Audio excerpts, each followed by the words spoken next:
Abul Qasim ID থেকে প্রশ্ন করেছেন, মোবাইল বা টিভি বা যে কোনো রেকর্ডিং বস্তুতে রেকর্ড করা সেজদার আয়াত শুনলে সেজদা ওয়াজিব হবে নাকি?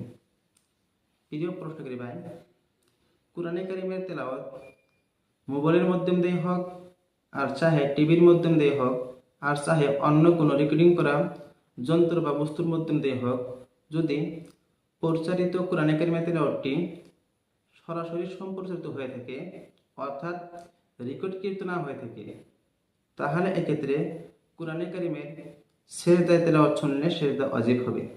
আর যদি প্রচারিত কুরআনে কারিমের তেলাওয়াতটি রেকর্ডকৃত হয়ে থাকে, অর্থাৎ সরাসরি সম্প্রচারিত না হয়ে থাকে, তাহলে এক্ষেত্রে সেজদা ওয়াজিব হবে না। আর যদি বুঝতে না পারেন প্রচারিত কুরআনে কারিমের তেলাওয়াতটি সরাসরি সম্প্রচারিত হয়েছে নাকি রেকর্ড করতে থেকে প্রচারিত হয়েছে, তাহলে এক্ষেত্রে সতর্কতা হিসাবে সেজদা দিয়ে নেওয়াটাই বেশি উত্তম। এই মাসলাটি রেখেছেন ফাতোয়ায়ে মাহমুদিয়া 7 নং খণ্ডর 471 ও 72 নং পৃষ্ঠায়। আশা করি প্রিয় প্রশ্নকারী ভাই আপনি আপনার প্রশ্ন জবাব পেয়েছেন। ওয়া আখির দাওয়ানা আলহামদুলিল্লাহি রাব্বিল আলামিন।